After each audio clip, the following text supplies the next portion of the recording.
Барыңыздардан кармаган орозоңуздар кабыл болсун, урматтуу телекөрүүчүлөр. Кимде ким орозо кармаган болсо, бардыгына тең Алла Таала ыраазычылыкта болсун.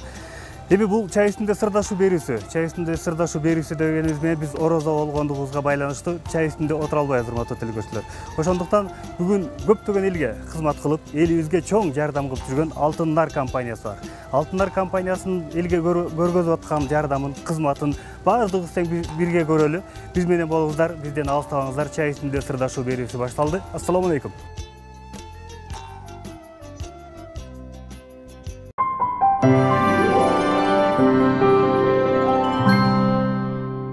Урматтуу телекөрүүчүлөр, негизи адам баласы ар дайым бири-бирине кызмат кылыш керек. Негизи улутуна эмес, динине эмес, эч кимге карабаш керек. Болгону адам баласы бири-бирине кылган чоң жакшылыгы менен бул жашоодо дагы көптөгөн ийгиликтерге жетишет деп айтат.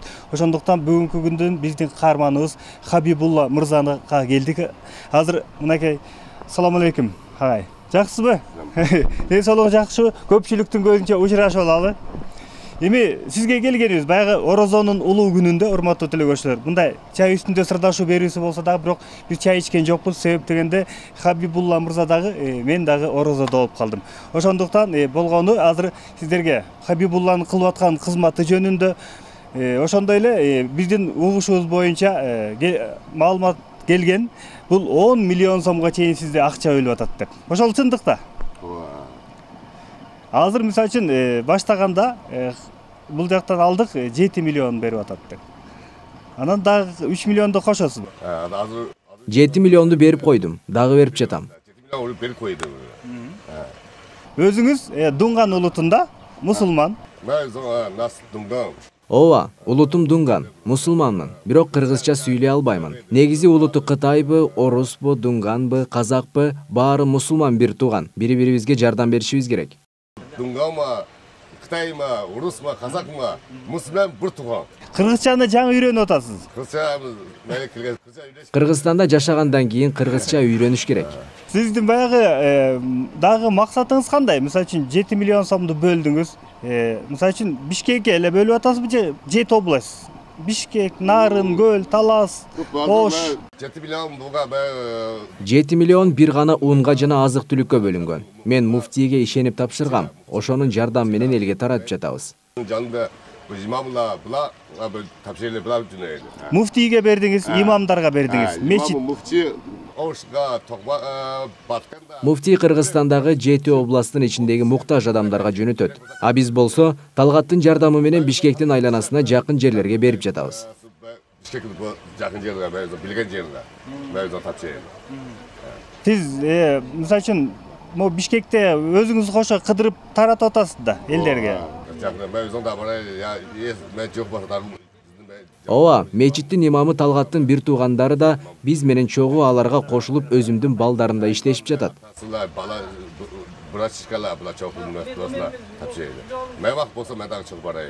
Тамак аш берип атасыз, ун берип атасыз, акча жагынан сурагандарга кантесиз? Жок, жыл сайын берем. Журналга берген акчаларымды жазып коем. Жылына 5 миллион, 6 миллион берип келем. Быйыл муногу коронавируска жана орозого карата зекет берип жатам.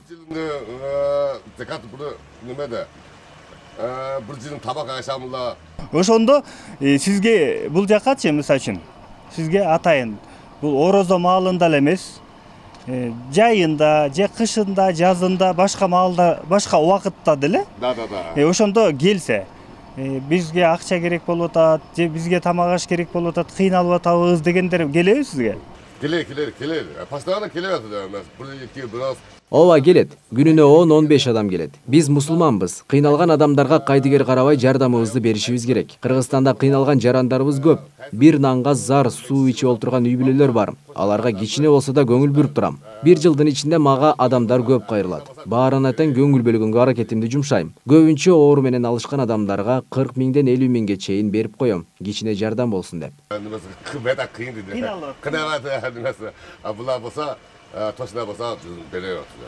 бериш керек. Айыл өкмөттөр менен да иштешесизби? Же болгону имамдар мечит? Имамла айкмет барып. Ооба, айыл өкмөттөр кыйналган адамдардын тизмесин имамдарга берет. А биз ошол тизме менен таратабыз, имамдардын жардамы менен. Ошондо бул жакта мынча киши бар экен, кыйналып аткан. Ошонун баардыгын тең имамдар толуктап баягы тизмеге жазып келет экен. Анан акырындан алып барып берет экенсиздер да. Бул жакта 10 килограмм un бар экен. Май бар экен, чай бар экен, кант бар экен, баардыгын тең. Ошондо бул канча сомдун акчасы? Бир 500 сом, 600 сом. Bu kanca 500 600 700 Ооба, 600-700 болуп калат. Кичине болсо да көп үй бүлөлөргө жеткиргенге аракет кылам. Буга чейин бир мүшөк un, 5 литр май, чай, шекер, күрүч, макарон таратканбыз. Бир мүшөктөн бергенде аз эле азгамсыз болгон үй бүлөлөргө жетип калат экен. Минтип бөлүп берсек аябай көп үй бүлөгө жетет экен. Бул идеяны Талгат көтөргөн. Мага жаккан. Бул ундарды, мисалы үчүн, жакшы ундар экен, Казакстандан келгендер. Ооба, ундар биринчи сорт. Жакшы, бериш керек. Алган элдер ыраазы болуп жеш керек. Дагы алдыга кандай максат коюп атасыз? Дагы элдерге жардам берсемби деп, мисалы үчүн 7 миллионду бердиңиз. 3 миллионду качан бересиз? Азыр оору боюнча берип жатам. Орозо бүткөнчө дагы берем. Күнүнө таркатып жатабыз. Орозо айтты кичен дагы берип коет, күтөбүз. Орозо жанакы орозо айт болот го. Айт майрам. Ошондо мисалы үчүн мал союп беришет. Уй, кой. Ошондо мал соёсуздарбы сиздер? Жок, мал сойсок жетишпей калабыз. Андан көрө акчалай жардам берсем өздөрү сатып алышат. Акча менен гана бересиздер. Андан тамак аш. Un бересиздер, Сиз дагы өзүңүз эмне жумуш кыласыз бул жакта?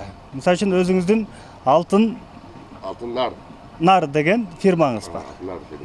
Ал фирма эмне кызмат кылат? Темирлерди жана башка нерселерди сатам. Осаковка. Темирлерди сатат экенсиз. Атайын, бул заводуңуз барбы өзүңүздүн? Заводум жок, Кытайдан алынып келинет. Ошолорду оптон берем. Опта сатайын. Кытайдан алып келесиздер? Жакшы экен. Эми сиздердин ишиңиздерге ийгилик боло берсин. Дагы башка эмне жумуш кылсам дейсиз? Мисалы үчүн карылар үйү бар, балдар үйү бар. Аларга барасызбы? Бара эле, бутур немеси токмакты бул. Ооба, жардам берип турам. Өткөн жылы карылар үйүнө жетим балдарга жана колу буту жок инвалидтердин ашканасын жасап бердик. 2 миллион сомдон ашык акчага жардам бердим. Ашкана булар немеси туфине, бул жасады берип койдум. Кийимдерчи? Кийим бул. Ооба, кийимдерди да берем. Негизи менин максатым колунда бар адамдар аз камсыз болгон үй бүлөлөргө жардам бериш керек. Сооп иштерди жасаганыбыз өзүбүзгө жакшы. Акча байлык тиги жакка барганда жардам бербейт. Барчыкка бериш керек да адам. Тургу. Туура, колунда бар адам бири-бирине адамдарга жардам бериш керек. Сиз ошондо канча жылдан бери жардам берип келатсыз? Мен бул жака келгениме 20 жыл болду. Жаш болдук дегендей. 10 жылдан бери жардам аябай берип келем. 10 жыл бар. Ошондо сиз 10 миллион сомду быйыл эле бөлүп атасызбы же буга чейин дагы 10 миллион сом? Окшобойт, бир жылы. Мындай башында айткандай 6-7 миллион жыл сайын берем. Быйыл ооруга карата эле 10 миллион берип жатам. Бүгүнкү күнгө чейин 10 миллион бердим. Дагы ниет коюп жатам. 5 миллионду жылдын аягына чейин берем деп. 5 миллион нет бар да. Дагы 5 миллион берейин деп атасыз. 15 миллион десем, бийил нет. Азыр айтып атпайсызбы? Баягы адамдар бири-бирине байлар жардам бериш керек, колунда барлар. Кыргызстанда бай адамдар көп. Ошолордун баары жардам берсе кыйынчылыктарды жеңебиз. Антпесе жалгыз адамга кыйын болуп калат экен. Бул оор боюнча бар, оңой өтөдү буга. Туура. Канча деген Кыргызда байлар бар. Көп акчалары бар. Анан ошол акчалары менен бирок мынчалык көп акча берген кишини мен 10 миллион сомду берген кишинин жанында биринчи жолу отуруп атам. Бирок албетте баягы сайттарда, телевизорлордон ушундай көрүп жүрөбүз. Ушундай 5 миллион сом берди, 10 миллион сом берип атат дегендерди угуп калдык. Бирок мен мындай жанында отуруп көргөн эмесмин. Анан сиздердин бул жакта элге берип атканыңыздар жанакынча ундарды, ошондой эле май, чай, ошону менен акчалай да кылып атканыңыздарды биринчи жолу көрүп атам. Бул эми Албетте баягы орозо маалында жакшы. Бири-бирине адамдар жардам бериш керек. Биз мусулманбыз. Мусулман мусулманга жардамын аябашы керек.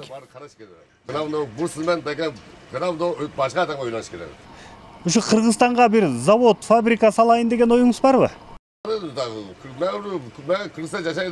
Бар, Кыргызстанда жашагандан кийин завод, фабрикаларды курайын деген максатым бар. Көп жаштарга жумуш орундары болуп калат да. Адам болгондон кийин ар дайым бири-бирибизди жакшы көрүп, ар дайым сыйлап, урматтап турушубуз керек. Сизге дагы ишиңизге ийгилик каалай берели. Анан ошо имамдар менен көбүрөөк иштешиңиз чын эле. Мечиттеги баягы имамдар, мечитте намаз окугандар калп айтпайт. Алар акча жебейт, бардык жагынан тең. Баягы сиз эмнени айтсаңыз, ошону алып жеткирип берип турушат. Бул жумуш тууралуу сүйлөштүк. Эми сиздин канча балаңыз бар? Бала Үй бүлөм бул жакта 2 балам бар. Өткөн жылы үйлөндүрдүм. Бири Кытайдан, бири Кыргыздан кыз алды. Быйыл буйруса небере күтүп жатабыз. быйыл болот. Быйыл болот, болсун. Жашоодо мисалы үчүн дагы мындай кылсам Кыргызстанга, Кытайда мисалы үчүн момундай чоң бизнестер бар. Ошол бизнести Кыргызстанга алып келип жасаса болот деп үйрөтөсүзбү? Эки балама баарын үйрөтүп жатам. Кыргызстанга калам, 20 жылдын ичинде көп нерселерди үйрөндүм. Мага жаккан кыргыздардын салт санаасын үйрөндүм. Эми балдарыма үйрөтүп жүрөм. Кол келсе, неме керек болсо дагы жазам. Сиз баягы кыргызчаны жакшы өздөштүрө эле экенсиз, бирок толук эле түшүнүп атасызбы менин сүйлөгөндөрүмдү? Түшүнүп атты, просто көп. Ооба, түшүнөм, бирок айта албай жатам. Келечекте дагы үйрөнөм. Түшүнгөнү көп түшүнүп атты.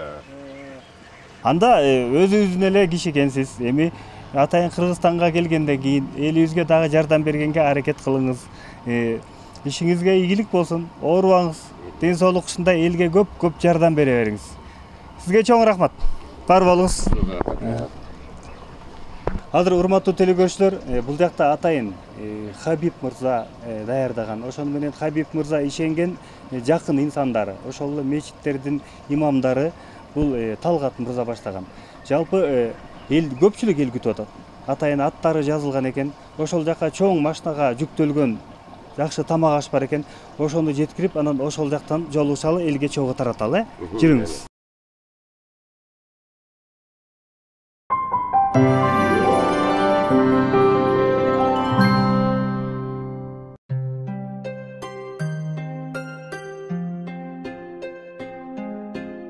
Кандай гана дин же коом болбосун, муктаждарга кайрымдуулук кылууга үндөйт.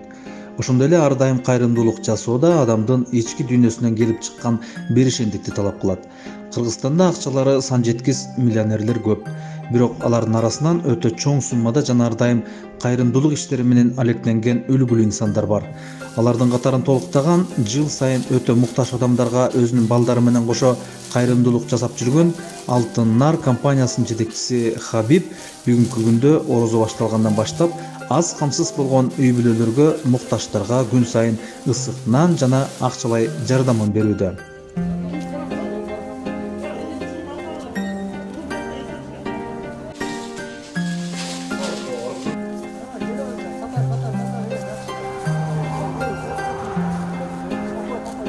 Мындай демилгени жаш болсо да элдин камын ойлоп, демөөрчүлөрдүн колдоосу менен келечек конушунун имамы Талгат күнүнө 200-250 аз камсыз үй бүлөлөргө азык түлүк салынган баштыкчаларды таратышты. Биринчиден апалар, агалар, достор, инелер, балдар, кыздар.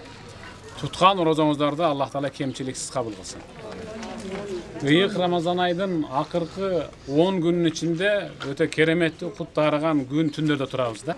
Бир утам чай, суу берсе дагы 83 жыл 4 ай кайрымдуулук кылгандай болуп кайт, болот да. Анан мен азыр чынын айтканда Абдулла акага кызганып атам чын эле. Соолтун бүт баарын алып кете турган болду. Чын. Мен азыр угуп атам 7 миллиондой кайрымдуулук кылды деп. Ачыгын айтканда бейиштин орун калтырбагандай эле көрүнүп атат да мага. Чын, кызганыш керек, кызганыш керек. Ооба, Аллах разы болсун. Анан эми 83 жыл 4 ай кайрымдуулук кылган бир эле мисалы бир нан берсе, мисалы нан турат да. Анан не деген азыр продукта турат. Аллах Таала ар таңда эки периште түшүрөт. Ар бирибизге түшөт. Сизге дагы, мага дагы, баарыбызга түшөт. Аллах Тааланын түшүргөн эки периштесинин бирөөсү мындай дейт. Аллахым кайрымдуулук кылган инсандын байлыгын арттыра бер, өзү эсептеп бүтө албай калсын дейт. Экинчиси, Аллахым сараңдардын байлыгын жогото бер, издеп таппай калсын.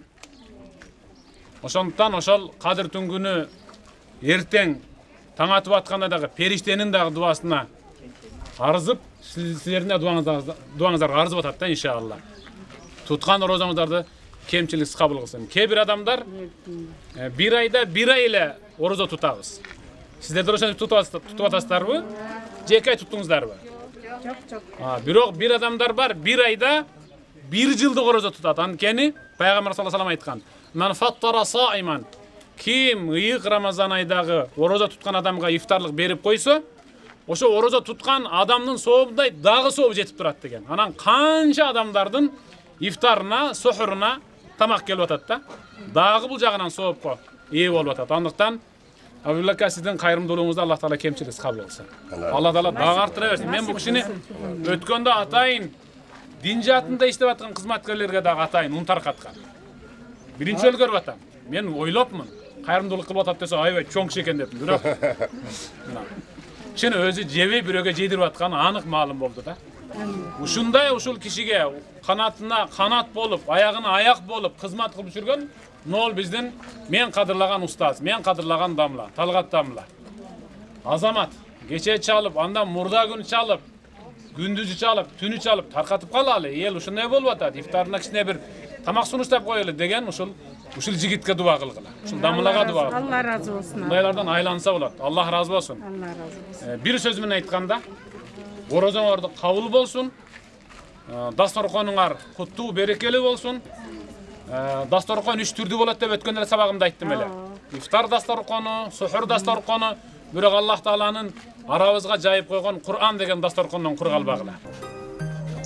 Имам Талгатбек Эркин уулу коронавирус эпидемиясы учурунда кыйналган үй бүлөлөргө, жардамга муктаждарга кол сунуп, чыныгы мусулмандык парызын аткарып келет. Мынакей ыйык болгон Рамазан айында бир жакшылыкка Кудай Таала башка күндөрү бир жакшылыкка 10 жакшылык берилген болсо, бул куттуу айда бир жакшылыкка 70-тен 700 эсе көбөйүп бере турган мусулмандардын сезону боло турган мына ушундай ай. Аллах Таала Кур'ан-ы Каримде айтат: "Сагыбилла, шахру Рамазан аллази унзила фихил Кур'ан". Бул Рамазан айы Кур'ан түшүрүлгөн ай дейт. Демек, бул Рамазан айы Кур'андын айы. Башка айларда бир жакшылыкка, бир тамгага 10 сооп берилген болсо, бул айда бир тамгага Кудай Таала 70-тен 700 эсе көбөйүп бере турган мына ушундай Кудай Тааланын мээрими, Кудай Тааланын ырайымы, ушундай берекеси жааган мына ушундай ыйык ай. Айлардын султаны болгон ыйык айда турабыз. Мына ушул ыйык айда Осо Алтыннар деген компания кыйын Кыргызстанда кыйын кырдаалда жалпы Кыргызстан элине жардамын көрсөтүп, күн помощь таратып атат. Буга чейин Кыргызстан мусулмандар дин башкармалары менен биргеликте Кыргызстандын бүткүл аймактарына 7 областына бир 3,5 миллион сомдук ун таратылган. Бир 100 тоннадан ашыгыраак ун таратылган. Азыр дагы 3,5 миллион сомдук бул жерде ун турат. Уну дагы жакында таратат. Ошол менен биргеликте 1,5 миллион сомдой Дордойдун ушул Бишкектин четиндеги жан конуштарга таратып атабыз. Анын ичинде онкаларга муун кылып, күрүч, май, чай, гречка жана ысык нан жаптырып, ар бир үй бүлөгө бир 3-төн 4төн нан, ысык нан жаптырып таратып атабыз.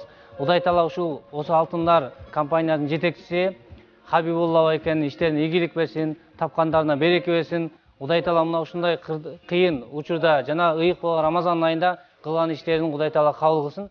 Пайгамбар саллаллаху алейхи вассаламдын сөзүнүн биринде айтат: ушундай бир кооз бейиш бар, бейиште кооз бир касыр үй бар, ичинен караса сырты көрүнөт, сыртынан караса ичи көрүнөт.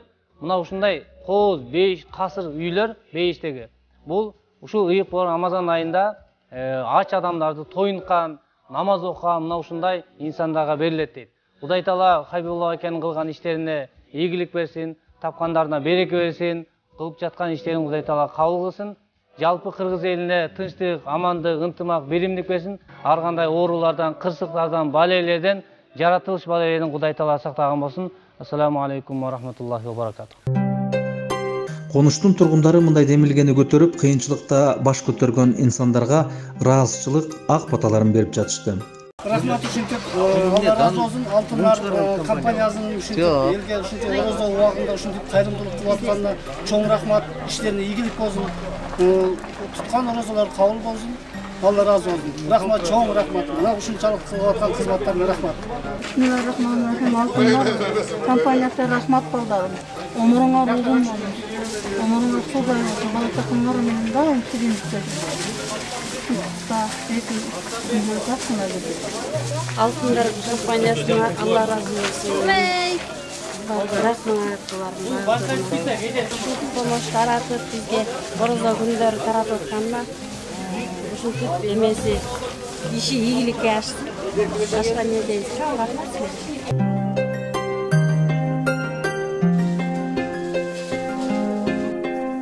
Жардам берген элдерге рахмат, Алла разы болсун. Ушу балдарга, ушу компанияга рахмат. Кыргыз элибизде ушундай чыган жигиттерибиз, чыган жаштарыбыз көп болсун. Баарыңыздарга ден соолук. Ушу компания байыма кыргызды колдогон, иштер илгери болуп, Алла Таала эки дүйнө бактылуулугун берсин. Рахмат.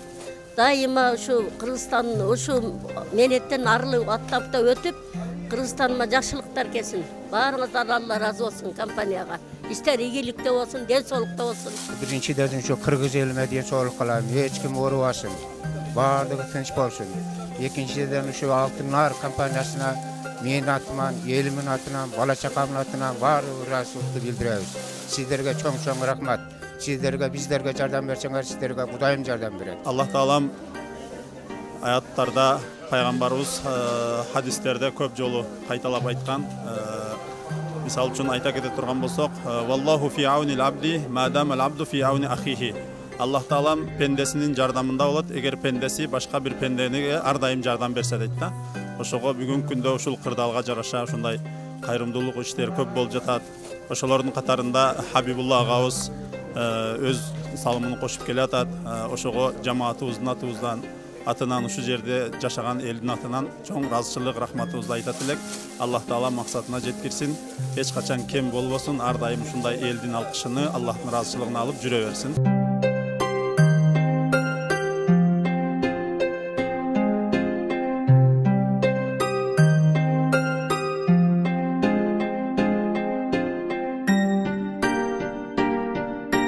Азыр Кыргызстан боюнча күн помощь кылып, жардам кылып жүрөбүз. Буга чейин жалпы мына Кыргызстан мусулман дини башкармалык менен Азирет муфтий менен биргеликте Кыргызстандын бүт аймактарына 7 областына бир 7 миллиондой ун тараттык. Мынакы өзү зекетинен чыгарып, кайрымдуулук кылып, ун таратып атат. Аны менен эле биргеликте мына 1,5 миллиондой акчага продукты кылып, ысык нан жаптырып, азыр тандырдан жаңы чыккан. Май, чай, сахар, күрүч, гречка, un, ana 10 килограмм ундан кылып өзүбүз бөлүп, ушуну таратып атабыз. Чыныгы муктаж болгон үй-бүлөлөргө мынакей Рамазандын урматына Кудай Таала мына ушул Хабибулла акен иштерине ийгилик берсин, тапкандарына береке берсин. Ушу иштерин Кудай Таала кабыл кылсын, мынакей балдары менен кошо жүрөт, үй-бүлөсү менен таратып жүрөт. Бир үйгө барганда, ооз ачарларда бир бата алып берип койсоңуздар.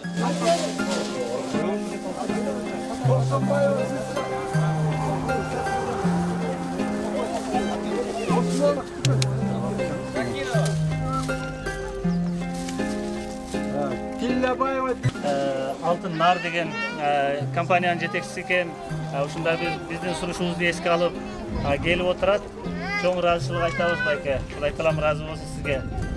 Ден соолук берсин, балдарыңыздын жакшылыгын көрүңүз, эч кандай жамандык көрбөңүз. Ушу элибиздагы чындыгында азыркы ушундай бир кырдаалда муктаж болуп турган учуру. Анан эми не дейбиз? Бир гана ыраазычылык сиздерге, мына кызмат кылып аткандарга, себепчи болуп аткандарга баардыгына ыраазычылык.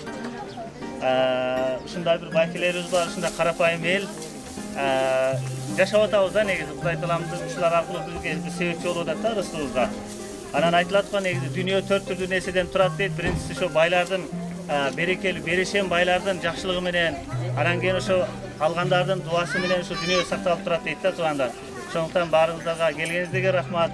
Байкелердин үйүнө, үй бүлөсүнө, ишканасына, бүт бардык туугандарына береке берсин деп ыраазычылык айтабыз туугандар.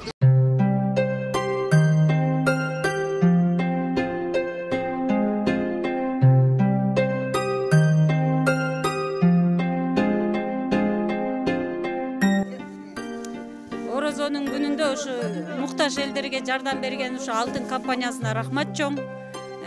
Алла разы болсун. Иштерине ийгилик каалайбыз. Жакшылыктар болсун. Рамазан күнү ушу бизди сүйүндүрүп жардамды берип атат. Рахмат чоң. Хабибулла байкеге чоң рахматымды айтам. Аллах разы болсун. Үй бүлөңүздөргө береке берсин, тынчтык берсин, эли журтума тынчтык, ыймандык каалайм. Бул ооруп батыракчылык берсин. Чоң рахмат сиздерге. Алла разы болсун. Assalamu alaikum урматтуу жамаат. Мына кезектеги биздин Калсурдо конушуна Алтыннар компаниясынын жетекчиси Хабибулла байкебиз келип атат. Ушул Хабибулла байкебиз келип, ушу биздин Калсурдо жетишпеген үй бүлөлөргө келип, пыраттуу таркатып берип атат. Алла разы болсун. Үй бүлөсүнө тынччылык берсин, эсен-аманчылык берсин, иштеринин ийгилигин берсин. Ошол Хабибулла байкебизге бир аз кат жаздык эле, ошол аркылап келип бизге берди, биз муну таркатып берип атабыз элге. Алла разы болсун байкебизге. Рахмат ушинтип жардам берип атканга. Алла разы болсун. Жакшылык каалайм. Кыргыз элиме тынччылык болсун, тоокчулук болсун. Алла разы болсун. Айтасыңбы? Өзүң айтасыңбы? Я.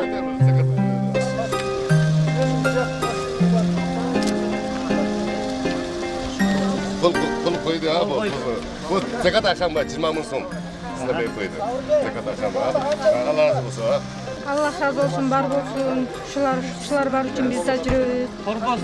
Рахмат бардыгына жардам бергенине, ушунча элдин бардыгына жардам берди. Дайым ушундайлар да боло берсин бардыгы. Siz atın nime? Aynur'a da. Bu Aynur'a bu 15 ming. Ne kadar akşam edin? Size bir koydu. Allah razı olsun.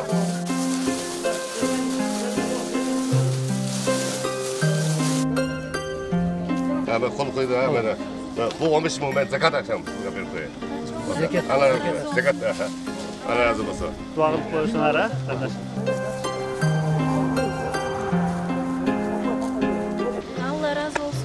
Ушундай кыйын кырдаалда ушинтип аз камсыз болгон үй бүлөлөргө жардам бергениңиздер үчүн Алла разы болсун. Allah razı olsun. Бүгүнкү күндө эң негизгиси кандай гана кыйынчылыктарды башыбыздан өткөрбөйлүк, кандай коомдо жашабайлык, ар бирибиз кайрымдуу болуп, аны кийинки муунга өткөрүп бергенибиз жакшы. Ал адамдын жан дүйнөсүндө түгөнбөгөн рахат, бактылуулук калтыра турганын эч унутпашыбыз керек.